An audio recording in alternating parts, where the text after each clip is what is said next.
नमस्कार मेरे प्यारे विद्यार्थियों।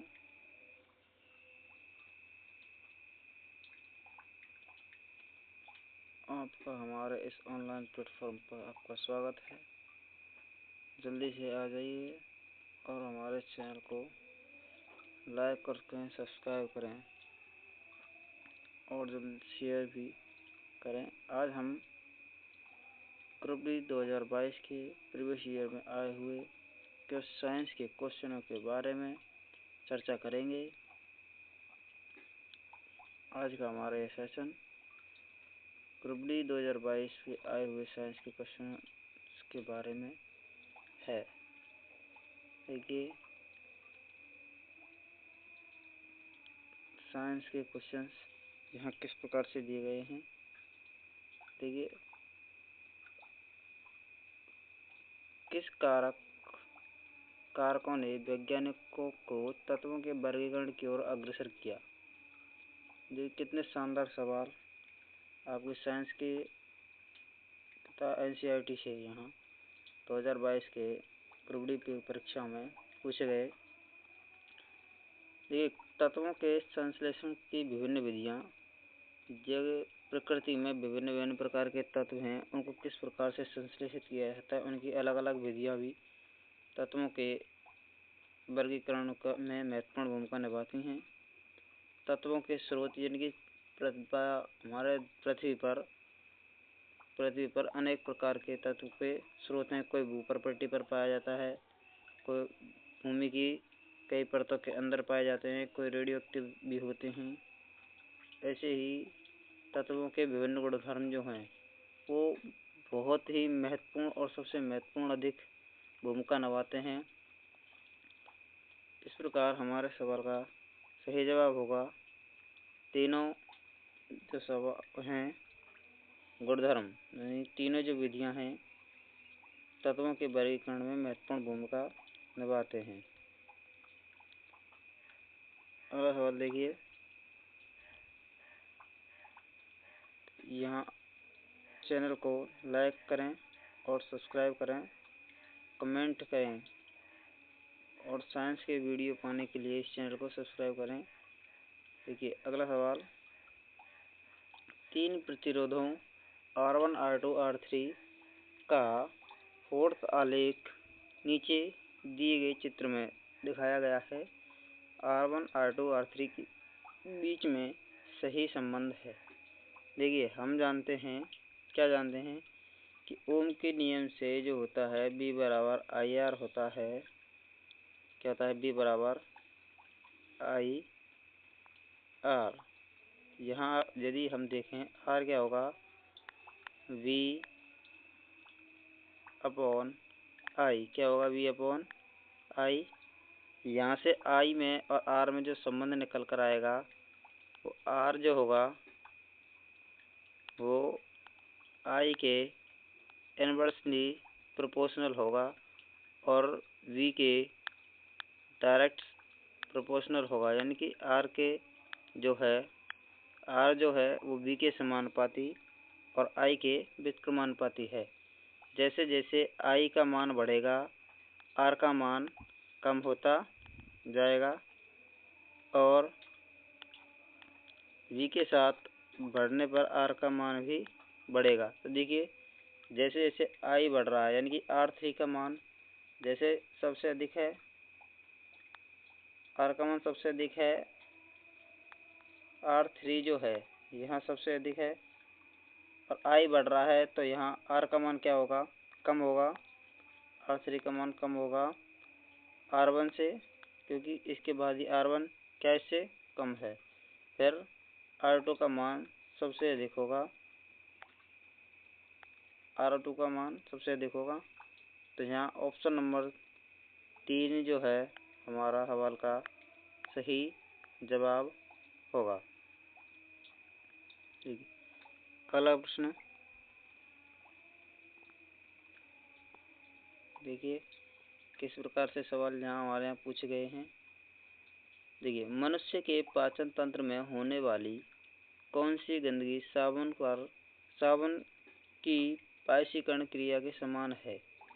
देखिए, जिस प्रकार साबुन जो होता है हमारी गंदगी को, कपड़ों से गंदगी को, तेल की गंदगी को छोटे छोटे या बड़े बड़े टुकड़ों में तोड़कर कपड़े को साफ करता है, उसी प्रकार हमारा जो पित्त लवण जो होता है वो बसा के टुकड़ों को छोटे छोटे कणों में तोड़ता है और यह साबुन के पारशीकरण की प्रक्रिया के समान होता है, क्योंकि इसमें जो पित्त लवण होता है वो बसा के टुकड़ों का पारशीकरण छोटे छोटे कणों के रूप में तोड़कर करता है। इसलिए हमारे सवाल का सही जवाब होगा ऑप्शन नंबर 1, पित्त लवण बड़ी वसा कणों को छोटे कणों में तोड़ता है।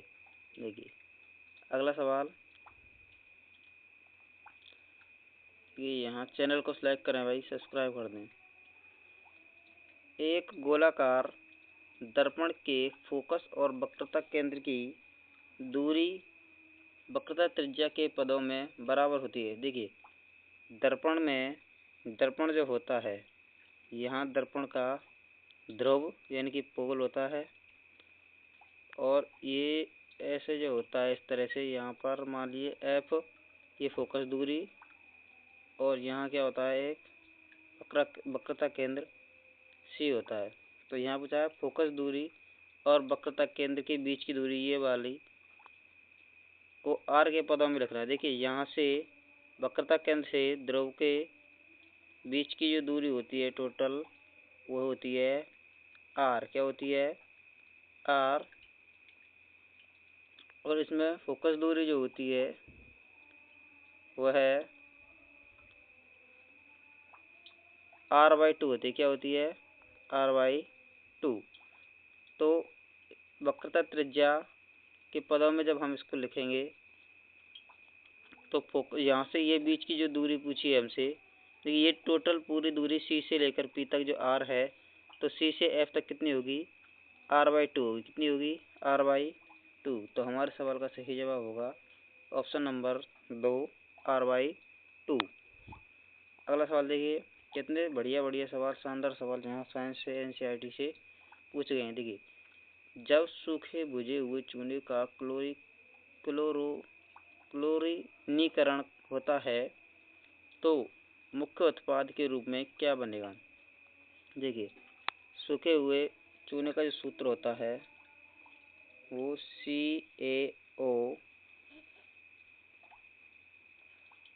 CaOH का होल ट्वाइस होता है।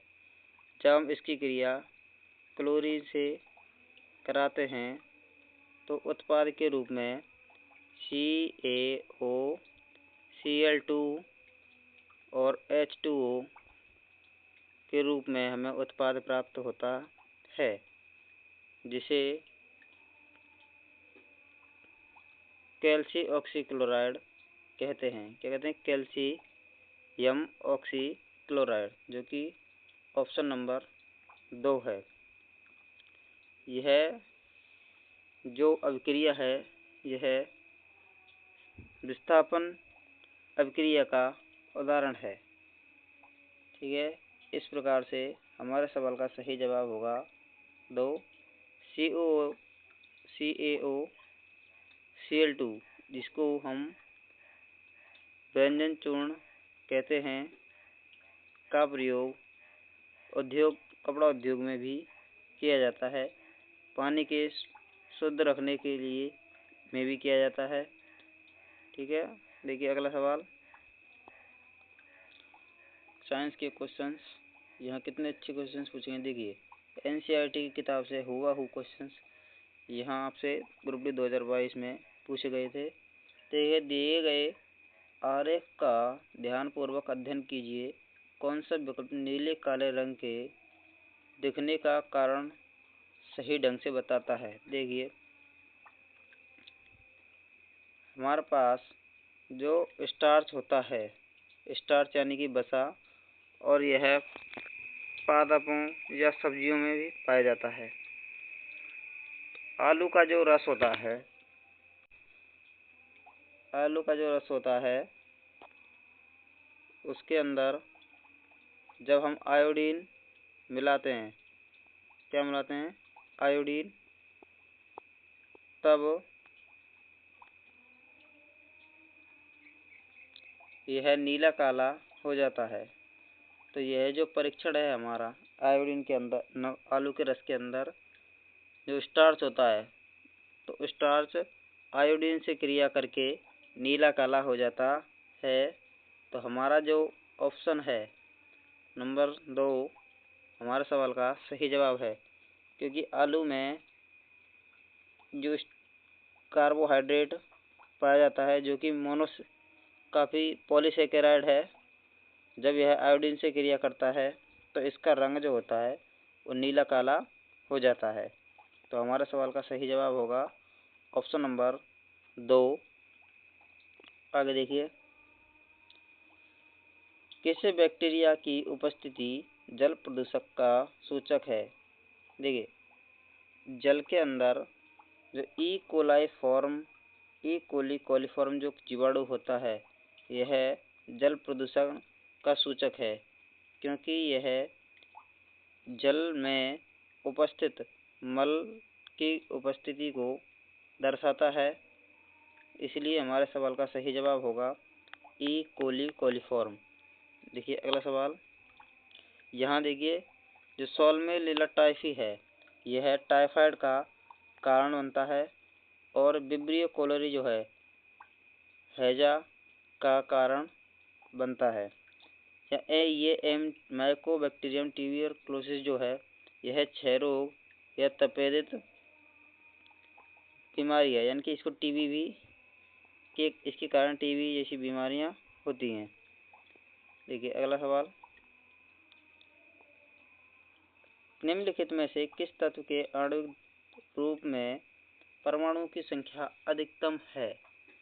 देखिए, आवर्त सारणी के 16वें वर्ग यानी 16वें वर्ग के जो तत्व हैं ऑक्सीजन, सल्फर, सेलेनियम, टेलुरियम और ये पोलोनियम, ये क्या हैं, सबसे अधिक परमाणु संख्या वाले तत्व हैं। यहाँ जो सल्फर जो तत्व है, सल्फर के परमाणु 8 हैं। कितने हैं सल्फर में, 8 परमाणु हैं, जो कि हमारे सवाल का सही जवाब है।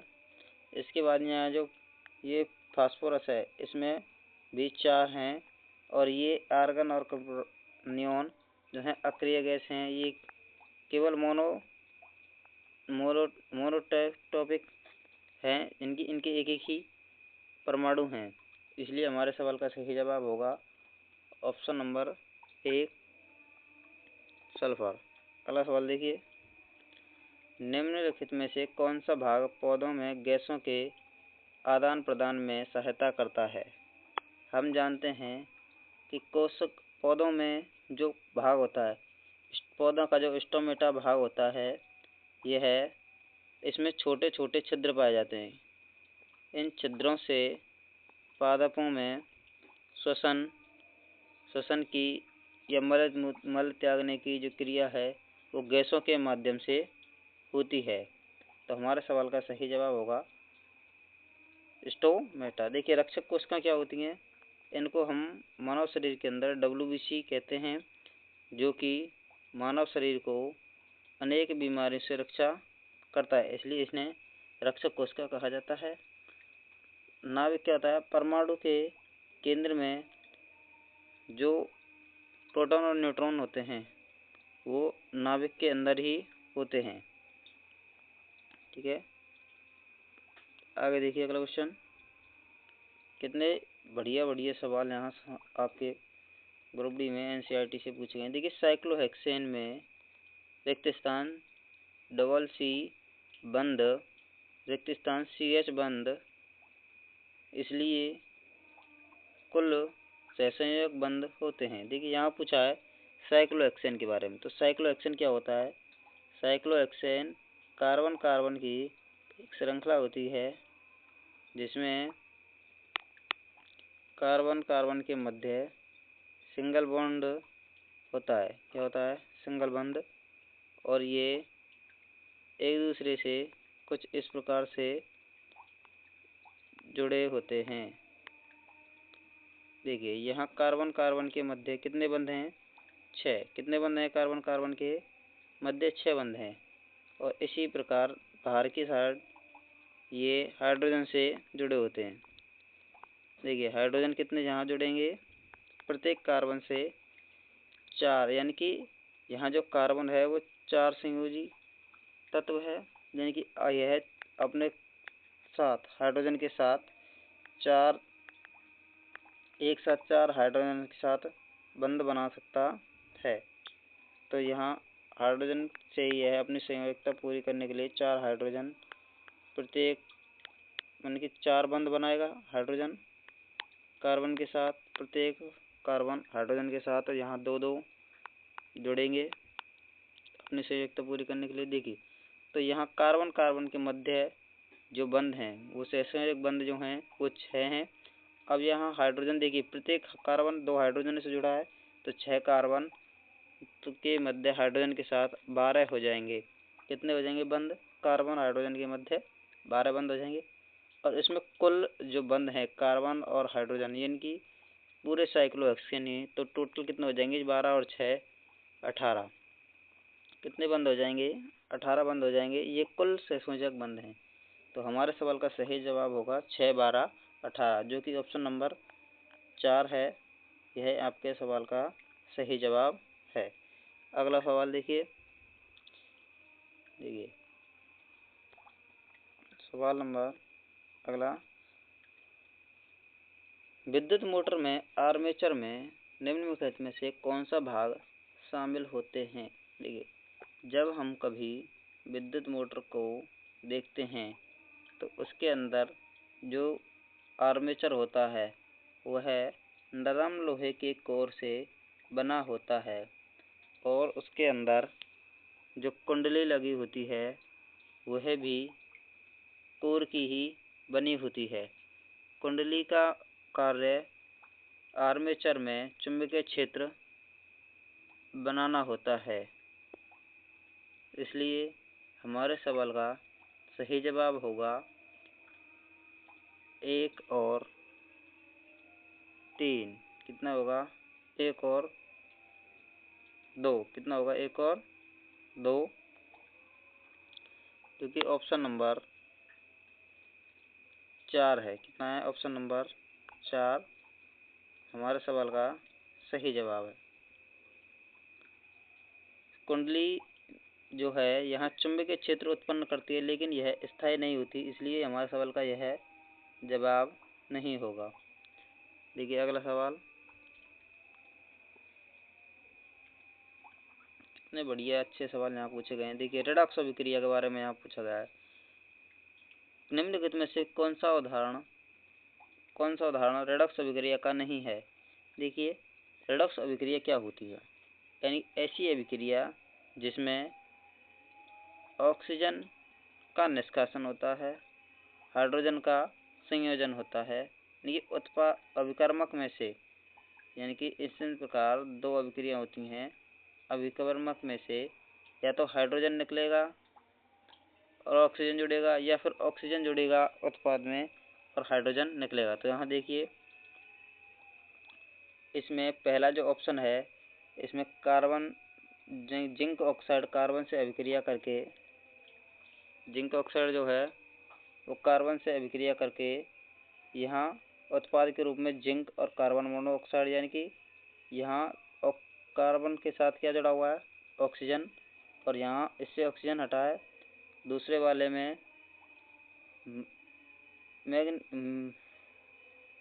यहाँ दूसरे वाले में MnO2 प्लस 4HCl में से यहाँ Cl2 इसके साथ यहाँ जुड़ा है, यानी कि इसमें भी रेडॉक्स अभिक्रिया है, यानी कि यह भी रेडॉक्स अभिक्रिया का उदाहरण है। ऊपर वाला भी रेडॉक्स अभिक्रिया का उदाहरण है। देखिए सोडियम के साथ ऑक्सीजन का संयोजन हुआ है, तो ये भी ऑक्सीकरण अभिक्रिया का उदाहरण है। देखिए यहाँ AgNO3 यानी कि सिल्वर नाइट्रेट में जब NaCl की क्रिया कराते हैं तो यहाँ सिल्वर क्लोराइड और सोडियम नाइट्रेट प्राप्त होता है, जो कि विस्थापन अभिक्रिया का उदाहरण है। इसलिए यह हमारा जो उदाहरण है पक्ष अभिक्रिया का नहीं है। इसलिए हमारे सवाल का सही जवाब होगा ऑप्शन नंबर 4। यह विस्थापन अभिक्रिया का उदाहरण है। विस्थापन अभिक्रिया क्या होती है? जब दो अभिकर्मकों में से अधिक अभिक्रियाशील कम क्रियाशील वाले तत्व को विस्थापित करता है तो यह अभिक्रिया विस्थापन अभिक्रिया कहलाती है। ठीक है। यहाँ जो Cl है वो NO3 को सिल्वर के साथ से अलग कर देता है और अब उसका स्थान ले लेता है, इसलिए हमें यहाँ सिल्वर क्लोराइड प्राप्त होता है। ठीक है। देखिए अगला सवाल यहाँ किस प्रकार से है। देखिए निर्जलीकरण के बारे में यहाँ सवाल पूछा है। नीचे दिए गए कथनों पर विचार कीजिए और सही उत्तर की पहचान कीजिए। कथन 1 जो है, निर्जल सोडियम कार्बोनेट का प्रयोग सोडा अम्ल अग्निशामक यंत्रों में किया जाता है। देखिए यहाँ कहा गया है जो सोडियम कार्बोनेट है Na2CO3 जो है, इसका प्रयोग अग्निशामकों में किया जाता है। यह दिया गया है लेकिन यह गलत है। अग्निशामकों में सोडियम हाइड्रोकार्बोनेट NaHCO3 का प्रयोग किया जाता है। ठीक है। क्योंकि जब इसका प्रयोग अग्निशामकों में किया जाता है तो फायर एक्सटिंग्विशर में जब इसको छिड़का जाता है तो यहाँ से CO2 गैस निकलती है जो कि आग को बुझाने में सहायक होती है। इसलिए इसका प्रयोग अग्निशामकों में किया जाता है, ना कि सोडियम कार्बोनेट का। तो हमारे सवाल का ये जो सवाल है गलत है। अगला ऑप्शन देखिए, निर्जल सोडियम कार्बोनेट को जल में विलय किया जाता है और क्रिस्टलीकरण के जल के 10 अणुओं वाले वाशिंग सोडा क्रिस्टल प्राप्त करने के लिए उन्हें क्रिस्टलीकृत किया जा सकता है। जी देखिए यहाँ क्या दिया गया है कि Na2CO3 जो है उसकी क्रिया जब जल से कराएंगे तो हमें पुनः NaHCO3 प्राप्त होगा जो कि क्रिस्टलीकृत वाशिंग सोडा के रूप में प्राप्त करने के लिए हमें इन्हें पुनः क्रिस्टलीकृत करना होगा, यानी कि पुनः Na2CO3 प्राप्त करने के लिए इसको गर्म करना होगा। तो यहाँ ऑप्शन नंबर जो 2 है वह सही है। तो देखिए हमारा पहला क्वेश्चन कथन जो है वो गलत है, दूसरा सही है। तो जिस किसी भी ऑप्शन में पहला गलत और दूसरा सही है वह हमारे सवाल का सही जवाब है। देखिए ऑप्शन नंबर 4 जिसमें कथन 2 सत्य है और कथन 1 असत्य है, हमारे सवाल का सही जवाब है। देखिए अगला सवाल देखिए अगला कैसा है। चुंबकीय क्षेत्र के अंदर रखे धारावाही चालक पर बल ज्ञात करने के लिए उपयोग किए जाने वाले फ्लेमिंग के बाएं हाथ के नियम के अनुसार अंगूठा और तर्जनी क्रमशः की दिशाओं को दर्शाते हैं। देखिए हम किसी धारावाही चालक के अंदर चुंबकीय क्षेत्र की दिशा ज्ञात करने के लिए जो फ्लेमिंग का बाएं हाथ का नियम है उसका प्रयोग करते हैं। फ्लेमिंग के बाएं हाथ के नियम के अनुसार हम बाएं हाथ की अंगूठे, मध्यमा और तर्जनी उंगली को इस प्रकार फैलाते हैं कि ये तीनों एक दूसरे के लंबवत होते हैं। कैसे होते हैं? एक दूसरे के लंबवत होते हैं। तो इससे यह निकलता है कि जो अंगूठा होता है वह बल की दिशा को और जो तर्जनी उंगली होती है वह चुंबकीय क्षेत्र की दिशा को दर्शाती है और जो मध्यमा है वह धारा की दिशा को व्यक्त करती है। तो हमारे सवाल का सही जवाब होगा अंगूठा जो है बल की दिशा को, तो जिसमें अंगूठा पहले है और बल की दिशा को दर्शाता है। वह आपके सवाल का सही जवाब है। देखिए, अंगूठा बल की दिशा को दर्शाता है, तो ऑप्शन नंबर 3 जो है हमारे सवाल का सही जवाब है। मध्यमा धारा की दिशा को और तर्जनी है वह चुंबकीय क्षेत्र की दिशा को दर्शाती है। फ्लेमिंग के हाथ के नियम के अनुसार तर्जनी, मध्यमा और अंगूठे को इस प्रकार से फैलाया जाता है कि ये तीनों एक दूसरे के लंबवत होते हैं, तब जाके जो हमारा अंगूठा है वह बल की दिशा को, तर्जनी चुंबकीय क्षेत्र की दिशा को और धारा की दिशा को मध्यमा उंगली जो है दर्शाती है। उसी प्रकार फ्लेमिंग के दाएं हाथ का एक और नियम होता है, जिसे दाएं हाथ के नियम के अनुसार हम बाएं हाथ के अंगूठे, मध्यमा और तर्जनी उंगली को इस प्रकार से फैलाते हैं कि ये भी एक दूसरे के लंबवत होते हैं। उसमें भी जो अंगूठा होता है वह बल की दिशा को दर्शाता है, जो तर्जनी उंगली है वह चुंबकीय क्षेत्र की दिशा को, और जो मध्यमा है वह प्रेरित धारा की दिशा को व्यक्त करती है। ठीक है, हमारे सवाल का यहाँ सही जवाब होगा ऑप्शन नंबर 3, अंगूठा बल की दिशा को और तर्जनी चुंबकीय क्षेत्र की दिशा को व्यक्त करती है। देखिए अगला सवाल,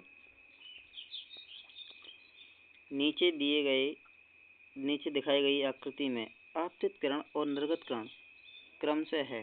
देखिए यहाँ यह प्रिज्म दर्शाया गया है। प्रिज्म में ये वाली जो रेखा है AB रेखा, यह आपतित रेखा है। क्या है?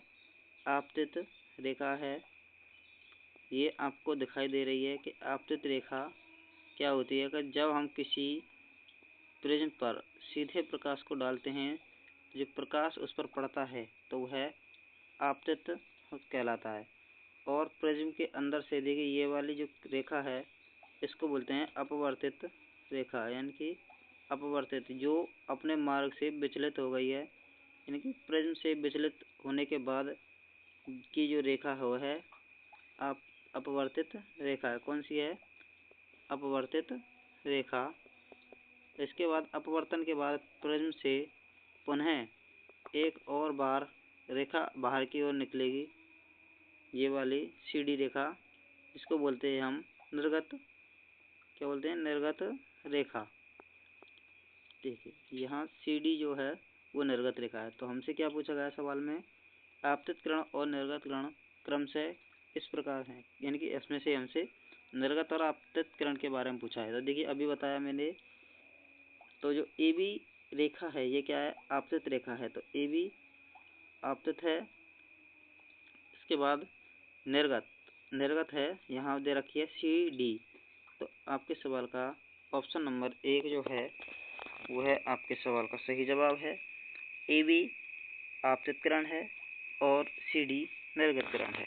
ठीक है, अगला सवाल, कितने बढ़िया सवाल हैं। इस प्रकार के सवालों को और अधिक बढ़िया तरह से समझने के लिए हमारे चैनल को लाइक करें, सब्सक्राइब करें। देखिए एक अभिसारी लेंस में 25 सेंटीमीटर दूरी पर रखी हुई वस्तु लेंस से 30 सेंटीमीटर की दूरी पर एक वास्तविक और उल्टा प्रतिबिंब बनाती है। लेंस द्वारा उत्पादित आवर्धन बराबर है। देखिए लेंस की आवर्धन क्या होता है? आवर्धन लेंस की क्षमता को व्यक्त करने वाला होता है। आवर्धन का जो फॉर्मूला होता है वह है M बराबर -V/U होता है। यहाँ V जो है वह प्रतिबिंब दूरी है। क्या है?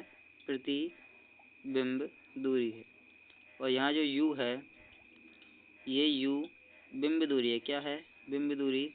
और आपके सवाल में दोनों दिए गए हैं, तो जो निकालेंगे हम इस प्रकार से, M बराबर माइनस जो है यहाँ वास्तविक को बताता है, तो यहाँ दे रखा है V बराबर प्रतिबिंब दूरी है 30 और बिंब दूरी है 25। देखिए जब हम इसको 5 से काटेंगे तो 5 × 30 और 5 25, तो यहाँ आवर्धन निकल कर आएगा -6/5, जो कि हमारे सवाल का सही जवाब है। तो ऑप्शन नंबर 2 -6/5 आवर्धन लेंस का होगा। ये लेंस द्वारा उत्पादित आवर्धन कितना होगा? -6/5। तो हमारे सवाल का सही जवाब होगा -6/5। देखिए अगला सवाल क्या होता है। अगला सवाल ये गुर्दे में मूत्र का निर्माण निम्नलिखित में से किस क्रम में 3 प्रक्रियाओं में होता है। देखिए सबसे पहले जो होता है हमारे अंदर होता है मूत्र निर्माण से पहले ही जो पाचक पदार्थ होते हैं, इन पाचक एंजाइम होते हैं, वो पहले ही उन्हें अवशोषित कर लेते हैं। उसके बाद हमारे गुर्दे के अंदर पुनः एक बार अवशोषण होता है। उससे पहले क्या होता है? निस्यंदन की क्रिया होती है। गुर्दे में जो हमारा ग्लोमेरुलस फिल्टर होता है उसके अंदर निस्यंदन की क्रिया होती है। तो ऑप्शन में जिस किसी भी ऑप्शन में पहले निस्यंदन है उसको चुनिए। देखिए इन दोनों में निस्यंदन है। उसके बाद निस्यंदन के बाद क्या होगा? और आगे की ओर चयन होगा। चयन होगा किसके लिए? पुनः अवशोषण के लिए। एक बार और भी निस्यंदन के बाद हमारे गुर्दे में या किडनी के अंदर चयनात्मक अवशोषण होगा, यानी कि पुनः अवशोषण एक बार होगा। उसके बाद क्या होगा? निष्कासन। देखिए यहाँ निस्यंदन के बाद निष्कासन नहीं होगा। निस्यंदन के बाद एक बार पुनः अवशोषण होगा, उसके बाद निष्कासन होगा। तो हमारे सवाल का सही जवाब होगा ऑप्शन नंबर 2 निस्यंदन, चयनात्मक, पुनः अवशोषण और निष्कासन हमारे सवाल का सही जवाब है। देखिए अगला, जहाँ जो गुर्दा होता है इसकी इकाई होती है नेफ्रॉन। क्या होती है? नेफ्रॉन। इसको नेफ्रॉन बोलते हैं। क्या बोलते हैं इसको? नेफ्रॉन। इसका अध्ययन जो होता है वो नेफ्रोलॉजी कहलाता है। ठीक है, क्या होता है? नेफ्रॉन, और इसका अध्ययन होता है नेफ्रोलॉजी।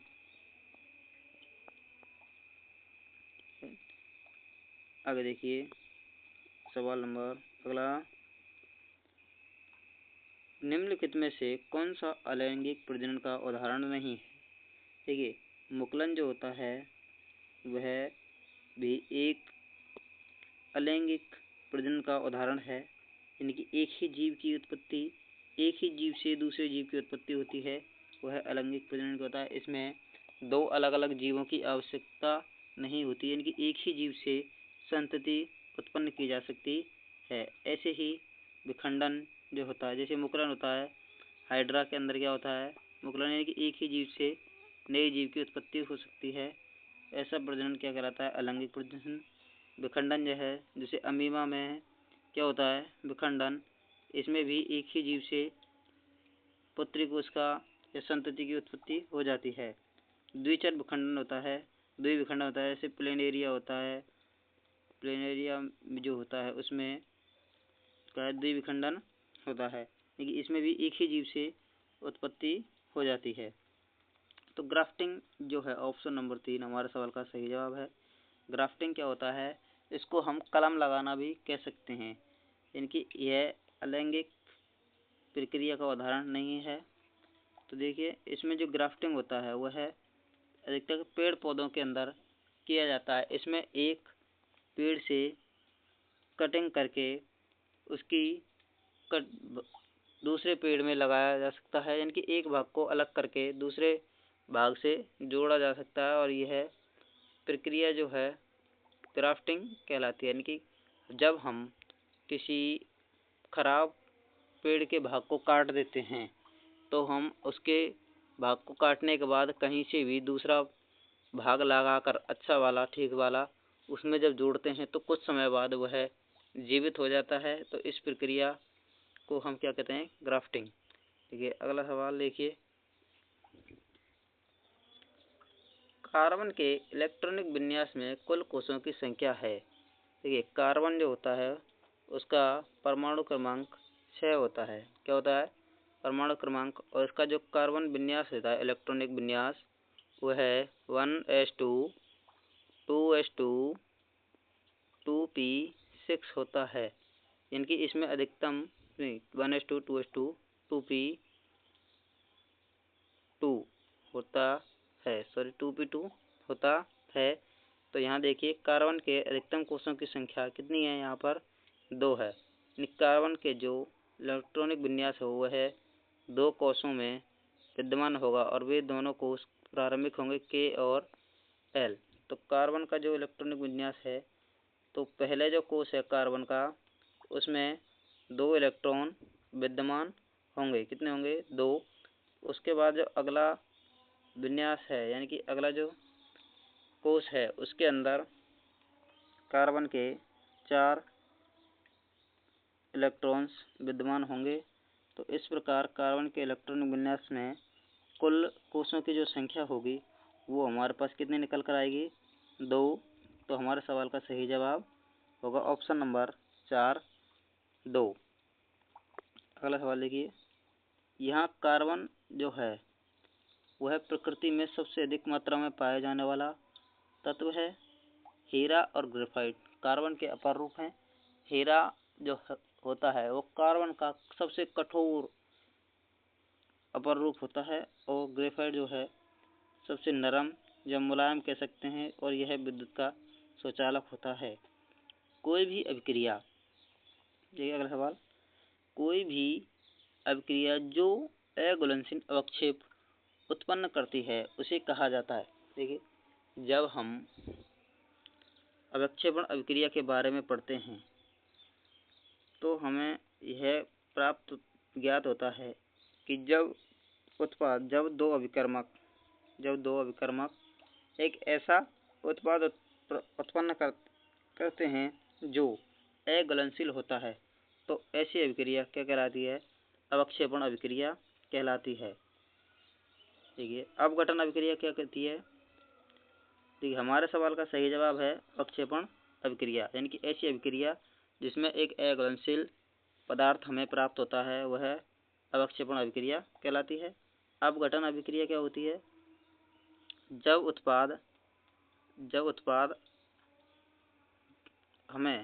जब अभिकर्मक जो होता है हमें उत्पाद के रूप में एक से अधिक भागों में प्राप्त होता है, जैसे CaOH का होल ट्वाइस है, जब हम इसे तोड़ेंगे तो यह हमें CaO और H2O के रूप में प्राप्त हो सकता है। यानी कि एक अभिकर्मक 2 उत्पादों के रूप में हमें प्राप्त हुआ, यानी कि एक अभिकर्मक से 2 उत्पाद प्राप्त हुए, तो यह अभिक्रिया हमें अपघटन अभिक्रिया कहलाती है।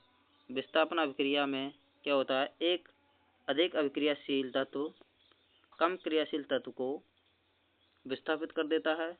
इस प्रकार की अभिक्रिया विस्थापन अभिक्रिया कहलाती है।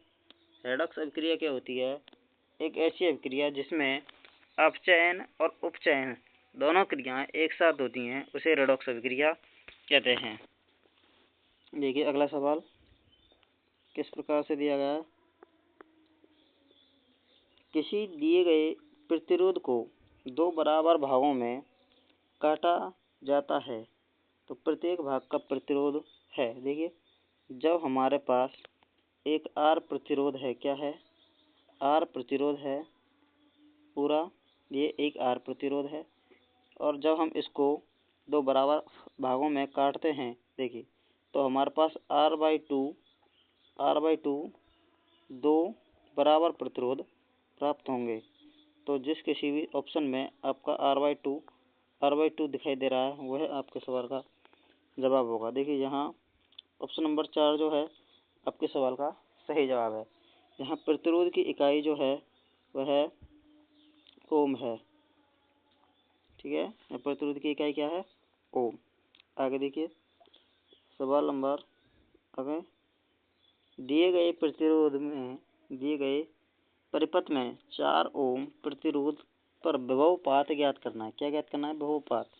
देखिए किस प्रकार से करेंगे, हमने ओम के नियम के बारे में पढ़ा होगा कि ओम का नियम होता है B बराबर IR। क्या होता है, B बराबर IR। तो यहाँ से हमें V दिया गया है, V दे रखा है 5, I हमें यहाँ निकालना है। देखिए आगे R कितना दे रखा है हमें, देखिए श्रेणी क्रम में है तो तुल्य प्रतिरोध कितना होगा, तुल्य प्रतिरोध होगा श्रेणी क्रम में, इसका सीधा संयोजन हो जाएगा R प्लस 4 प्लस 6, तो आई बराबर यहाँ निकल कर आएगा 5। और देखिए ये दोनों जुड़ जाएंगे तो कितना हो जाएगा 10।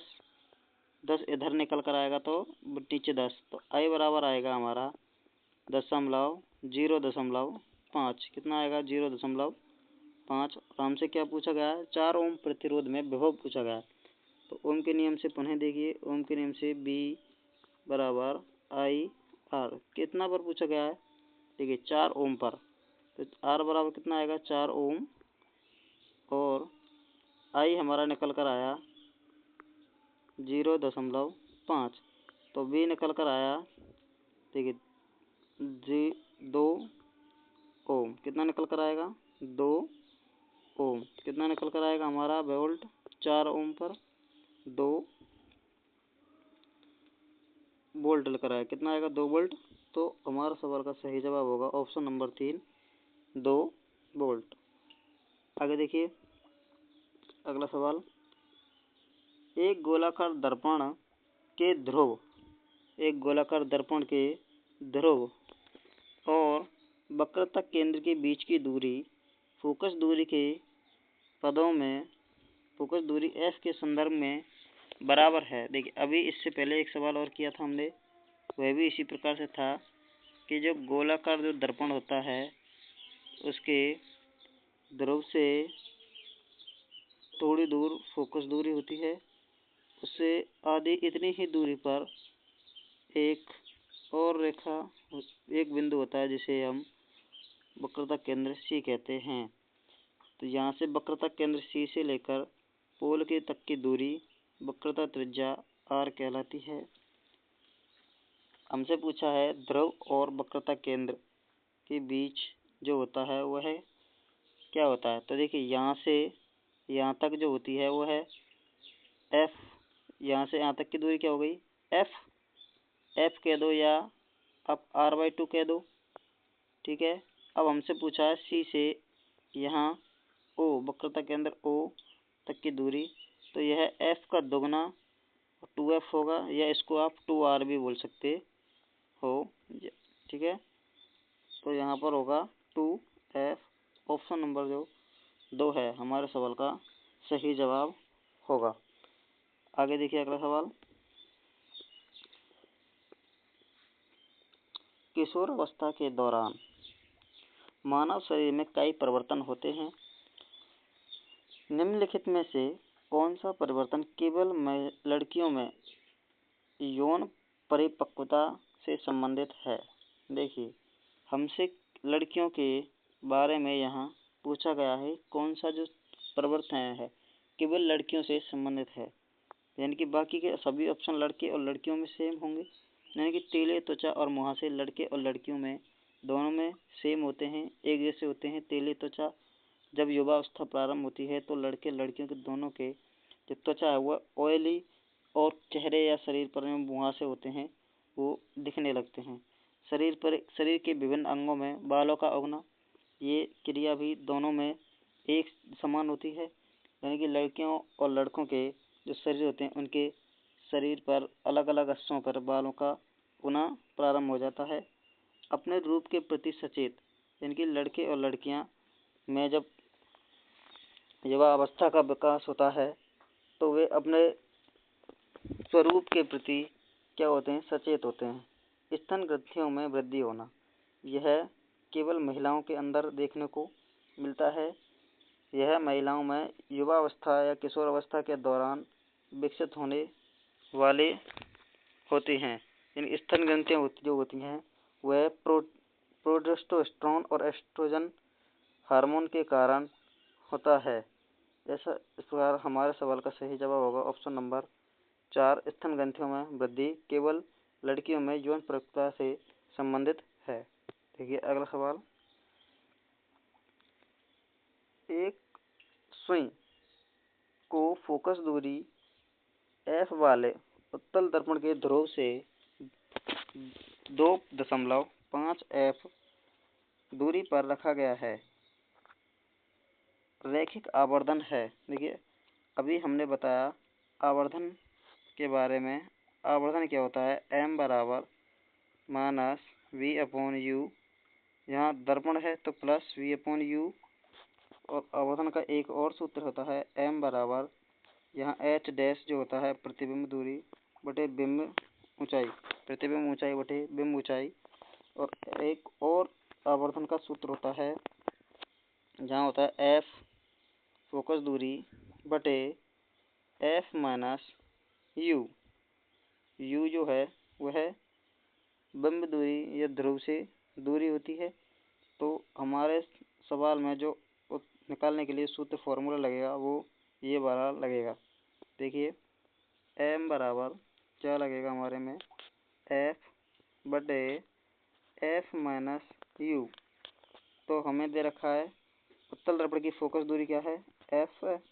उसके बाद f में से देखिए यहाँ शायद हमने कुछ गलत लिख दिया है, यहाँ इसको जोड़ेंगे, क्या करेंगे, यहाँ माइनस की जगह क्या आएगा, प्लस आएगा। तो यहाँ प्लस 2.5 f। देखिए अब हम इसको एक f में 2.5 f जोड़ेंगे तो हमारा यह हो जाएगा f बटे 3.5 f। देखिए यहाँ f से f कैंसिल आउट हो जाएगा।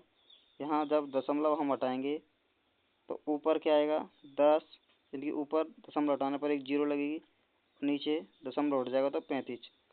तो जब हम इसको हल करेंगे तो 5 से काटेंगे तो 5 दूनी 10 और 5 सत्ते 35, यानी कि 2/7 हमारे सवाल का सही जवाब होगा। यानी कि लेंस के जो दर्पण का जो आवर्धन है 2/7 रैखिक आवर्धन होगा। तो हमारे सवाल का सही जवाब ऑप्शन नंबर 1 2/7। देखिए अगला सवाल, देखिए मानव बाल की मोटाई, एक मानव बाल की मोटाई जो है वो है 30 माइक्रोमीटर है।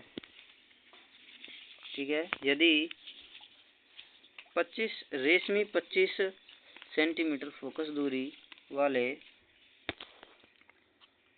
अवतल दर्पण का प्रयोग करती है और 60 सेंटीमीटर मोटाई बाल का प्रतिबिंब प्राप्त करती है, तो बालों का दर्पण के सामने कितनी दूरी पर रखा जाना चाहिए।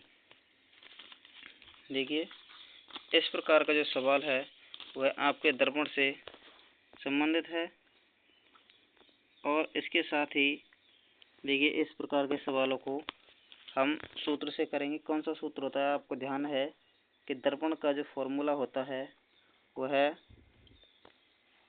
फोकस दूरी, जो निकालने का जो सूत्र है वो f बराबर 1/f बराबर 1/v+1/u होता है। ठीक है, और यहाँ हमें दिया गया है फोकस दूरी 25 सेंटीमीटर है और प्रतिबिंब की जो मोटाई है वह दी गई है 60 सेंटीमीटर और बाल की मोटाई 30 सेंटीमीटर।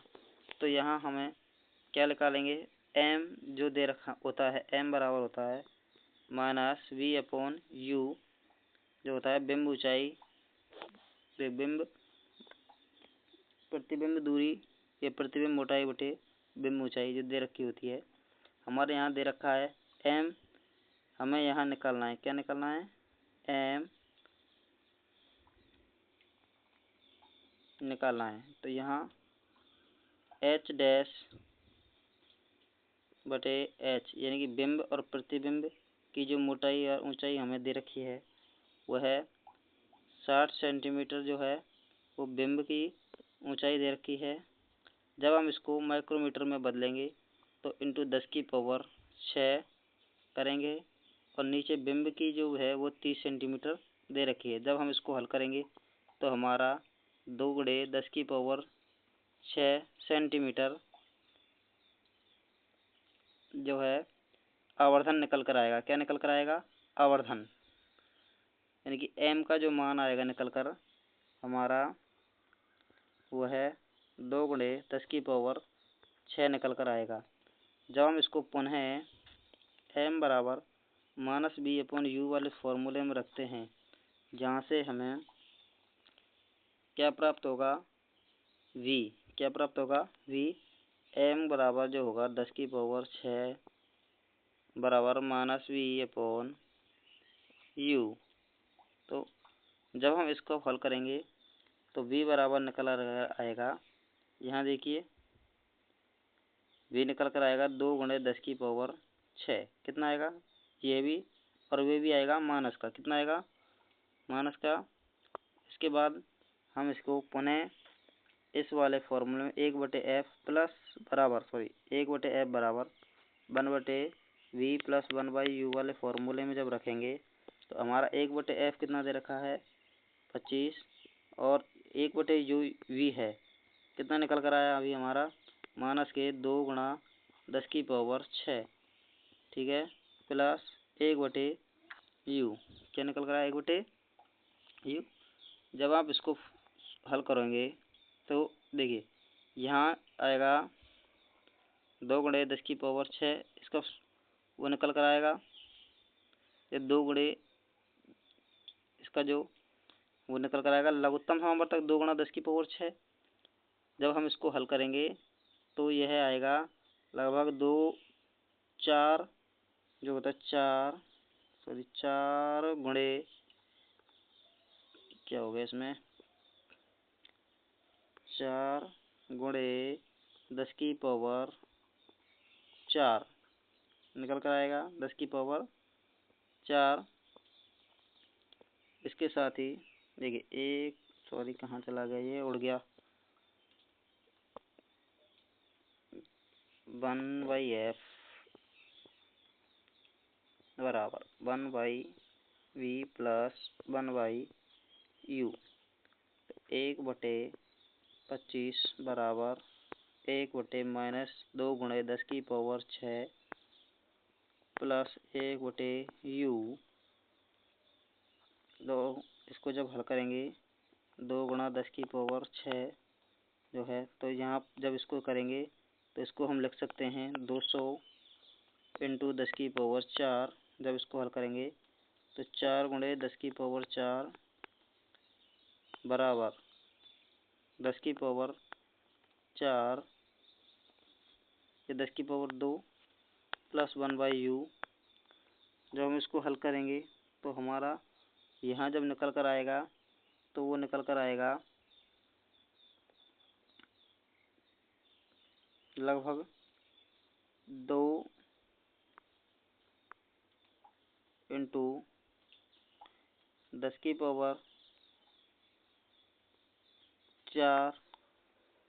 के आसपास निकल कर आएगा, जिसको हम आगे यहाँ घटाने पर हल करेंगे तो यह 2.4 और कुछ पॉइंटों में निकल कर आएगा, जो कि सेंटीमीटर में आएगा। तो यह लगभग 8-9 के करीब आता है, 2.489, जो कि 225 सेंटीमीटर के आसपास है।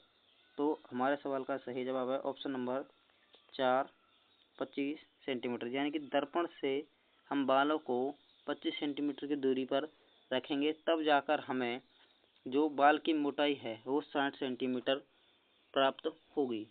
ऐसे ही अगला सवाल, ठीक है, सवाल यहाँ आपका ख़त्म हो गए।